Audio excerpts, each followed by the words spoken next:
Available now. Link below. New York Attorney General Letitia James has launched a brazen attack against the president, Donald Trump, seeking to void his $175 million bond in a scandalous civil fraud case.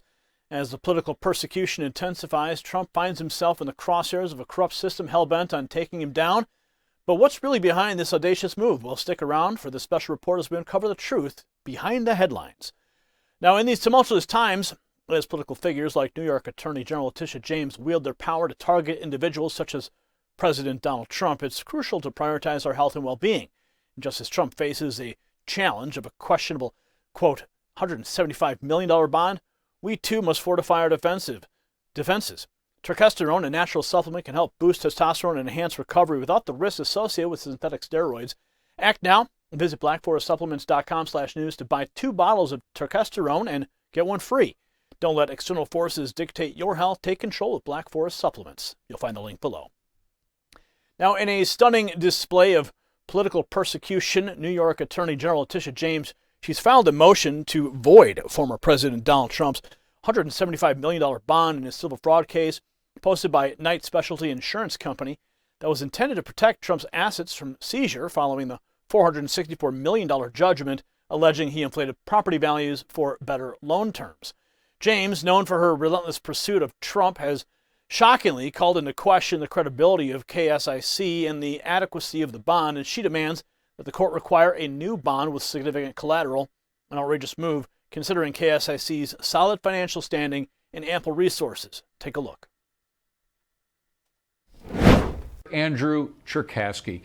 So Donald Trump was able to post a $175 million bond. He did it with a bond agency. Now AG Letitia James says the agency that wrote the bond for Trump is not qualified to do so. So she's reportedly beginning the process of claiming Trump's properties. Is this ever going to end? Well, I'm going to call this an administrative or bureaucratic technicality that's going to have to be worked out. It does appear as though the bond company doesn't have all of the requirements necessary in terms of what they provide to the state of New York. I believe that's something they're going to be able to work out. Forgive me for interrupting. Sure. It's not that they don't have the money, though, right? Right. Well, it's not just the money. It's additional money on top of it as the surety for that money. So there has to be certain requirements that are satisfied in the state of New York. I believe this company comes out of California. I think that as they work that out, the court is going to have tolerance for Donald Trump working that out to make sure that that's done appropriately. I don't see a building getting seized in the meantime. Now, we can't dismiss egos in all this because Letitia James ran on the basis of her going after Trump.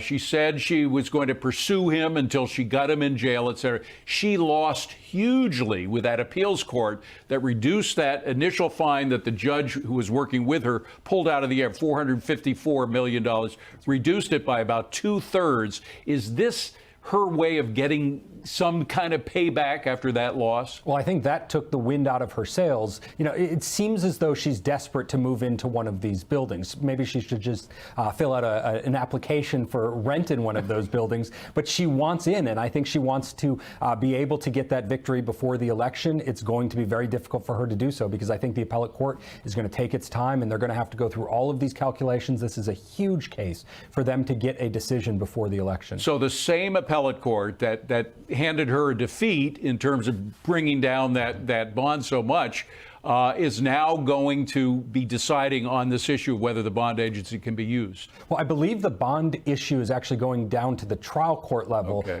That's a technicality that I'd have to dig a little deeper into, but that's an initial issue. Ultimately, the appellate court's going to be deciding the big issues, and that's what Donald Trump's team has already gone to the appellate court with. They've already filed papers that suggest that there are very strong arguments on many issues, to include the calculation of the damages, if not the actual findings by the court in the first place. Okay. Trump's attorneys have vehemently defended KSIC, arguing the company is well capitalized with over $539 million in assets, $138 million in equity, and assets to more than $2 billion and $1 billion in equity. They maintain that there is no legal requirement for a surety company to be an admitted carrier in New York State to provide a bond. Now, the latest development in the Trump saga is a glaring example of the corrupt kangaroo court-style justice system that's engulfed our once great republic. James's actions reek of a politically motivated witch hunt, aimed at destroying a man who dares to stand against the establishment. Now, despite the relentless attacks, Trump remains unwavering in his commitment to truth and justice. He's boldly declared his willingness to testify in his defense, stating that I'm testifying, I tell the truth. I mean, all I can do is tell the truth, and the truth is that there is no case. Now, Trump's courage in the face of this unhinged political persecution is a testament to his strength of character and his dedication to fighting for the American people. He refuses to be silenced by the corrupt forces that seek to destroy him and undermine the very foundations of our republic. As the first former president to stand trial in a criminal case, Trump faces unprecedented challenges that significantly limit his ability to campaign for the 2024 presidential election, yet he remains steadfast in his resolve to expose the truth and fight against the injustice perpetuated by those in power. Now, the American people must recognize this shameful display of political theater for what it is, a desperate attempt by the left to interfere with the electoral process and silence a formidable opponent. We cannot allow this travesty of justice to continue unchecked. If you got value from this report, tap subscribe. My final thought is next.